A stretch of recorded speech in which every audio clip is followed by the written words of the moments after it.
يا أيها الناس قد جاءكم برهان من ربكم وأنزلنا إليكم نورا مبينا. أعوذ بالله من الشيطان الرجيم. بسم الله الرحمن الرحيم. إن الحمد لله نحمده ونستعينه ونستغفره ونعوذ بالله من شرور أنفسنا ومن سيئات أعمالنا. من يهده الله فلا مضل له ومن يضلل فلا هادي له، وأشهد أن لا إله إلا الله وحده لا شريك له، وأشهد أن محمدا عبده ورسوله. سبحانك لا علم لنا إلا ما علمتنا إنك أنت العليم الحكيم.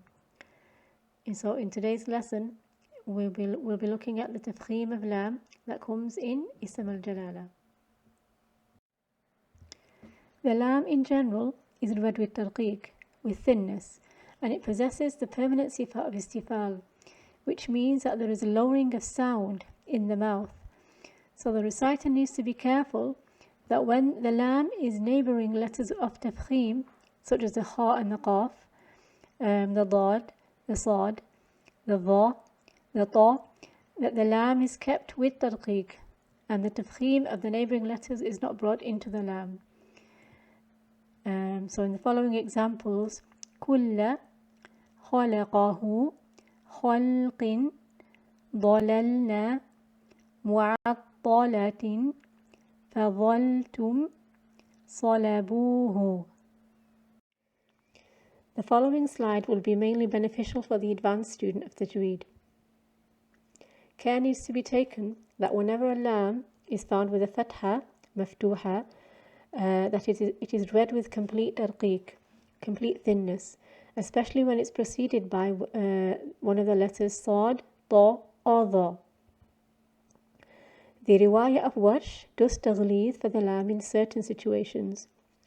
Taghleez is when a Laam maftuha or a Laam maftuha that is mushaddad is found, and before it is a letter, one of the letters of Sad, Ta, or Dha. The riwayah of Warsh gives the Laam Tafkheem in these situations, and this is what we call taghleez. Taghleez is another meaning of Tafkheem, and one of the linguistic meanings of taghleez is thickening. Hafs does Tarqeeq, which is the opposite of Tafkheem, of the Laam in all situations. Therefore, we have to be careful to keep the Laam with Tarqeeq as we are reading according to the riwayah of Hafs, and therefore be careful in situations such as follows. So in this example, the Laam is maftuha and is preceded by Sad. As-salawati was-salati al-wusta. And the riwayah of Warsh would read it as follows. حافظوا على الصلوات والصلاة الوسطى وقوموا لله قانتين. And in the next example, Laam is maftuha and is mushaddad and is preceded by the letter Dha. So this is how the riwayah of Warsh would read it. ذلك بما قدمت أيديكم وأن الله ليس بظلام للعبيد. And in the third example, Laam is maftuha and is preceded by Ta. And this is how the riwayah of Warsh would read it. وإن عزموا الطلاق فإن الله سميع عليم. So Hafs does Tarqeeq in all these situations. The exception to this rule is the Laam that comes in the name of Allah, Ism al-Jalala, which can be read with Tafkheem, i.e. thickness, when it's preceded by Fatha or Dhamma. As Ibn al-Jazari says in his famous poem, وَفَخِّمِ اللَّامَ مِنْ اسْمِ اللَّهِ عَنْ فَتْحٍ أَوْ ضَمٍّ كَعَبْدُ اللَّهِ, and give Tafkheem to the Laam of the name of Allah when this lam comes after fatha or dhamma, as in Abdullahi. So before we look at the mechanism of giving Tafkheem and Tarqeeq, it's important that we understand the makhraj of lam, so that we're pronouncing it from the correct articulation point. So the makhraj of lam is the tip and the nearest edges of the tip touching the upper gum. So you can see the blue area. It's not just the tip of the tongue, but it's the near edges of the tip of the tongue. So what area does this cover? So when the tip of the tongue and the near edges touch the upper gum, the area that it covers includes the area of the two central incisors, the two lateral incisors, the two canines, and the two first premolars. So you can see it has a wide makhraj. So the English L, or even the Urdu lam, uses the tip of the tongue only. So it's very important that the correct makhraj is used for the Arabic lam, and not just the tip of the tongue. The letter lam has the widest makhraj compared to other letters, so be mindful of pronouncing it correctly and perfectly. So what is the mechanism of giving lam a tafkheem and giving lam a tarqeeq? So when lam has tafkheem, there is thickening and concaving of the tongue. So you can see there's a dip in the center of the tongue. This is the concaving of the tongue. The mouth is filled with a strong echo sound, and there is narrowing in the throat area. When the lam has tarqeeq, there is thinning and no concaving of the tongue. There is no strong echo sound in the mouth, and you can see there is no narrowing of the throat. So the opposite mechanism for at-tarqeeq.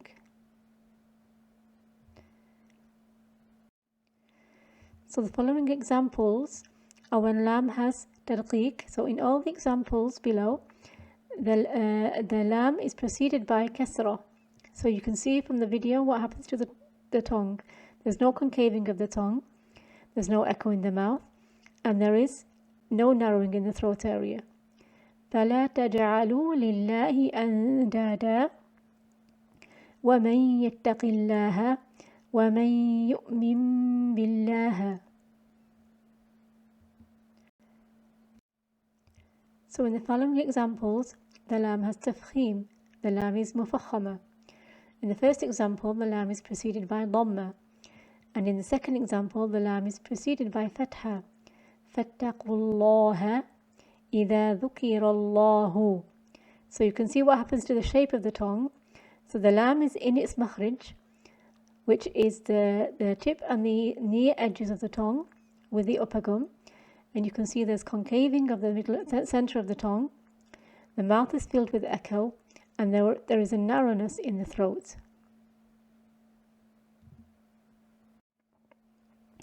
So the situations when the lam in Ism al-Jalala can have tafkheem, the fatha can be in the same word, i.e. from Hamzat al-Wasl. So the Hamzat al-Wasl in this example will take a fatha. Allahu la ilaha illa huwal hayyul qayyum, and therefore will be read with tafkheem. The fatha or dhamma are in the previous word and are permanent. The haraka is original. قُلْ إِنِّي أُمِرْتُ أَنْ أَعْبُدَ اللَّهَ قَالَ إِنِّي عَبْدُ اللَّهِ. The fatha or dhamma are in the previous word and the haraka is presented. So the harakas on the mim and on the noon are due to iltiqai sakinain, due to the meeting of two sukoons. So the haraka is presented. وَكُلُوا مِمَّا رَزَقَكُمُ اللَّهُ حَلَالًا طَيِّبًا فَبِمَا رَحْمَةٍ مِّنَ اللَّهِ لِنْتَ لَهُمْ. So the Ism al-Jalala can also have a mim mushaddad attached to it. The ruling will be the same. So if it's preceded by fatha or dhamma, the lam will have tafkheem, as in these first two examples. Care needs to be taken in the second example to keep the lam of qalu with tarqeeq and the lam of Ism al-Jalala Allahumma with tafkheem. دعواهم فيها سبحانك اللهم وتحيتهم فيها سلام وإذ قالوا اللهم إن كان هذا هو الحق من عندك. In the third example, both lambs will have tarqeeq. The lamb of Allahumma, Ism al-Jalala, will have tarqeeq because it's preceded by kasra. And the lamb of Qul will always have tarqeeq. قل اللهم فاطر السماوات والأرض. So what kind of meme do we call this meme mushaddad? This is aywad min harf an-nida, which means it's substituted for harf nida. If we look at the meaning, it actually means, O Allah. So the meme mushaddad is a substitute for the nida, for the calling pronoun of harf nida. So question, what is the hukm of Laam in Ism al-Jalala in the following words? So this Ism al-Jalala is preceded by tanween. So tanween is a hidden noon sakina.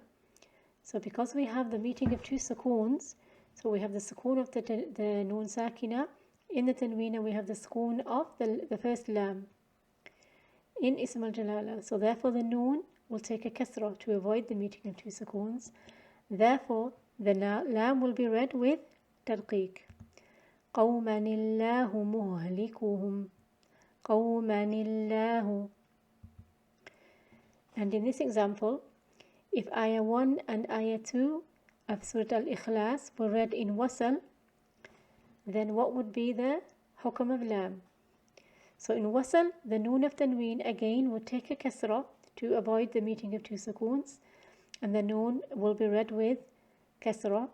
So therefore the lam will take tarqeeq in wasal of the two ayahs. However, if we started from ayah 2, the lam would take Tafkheem because the hamzat al-wasl would take fatha.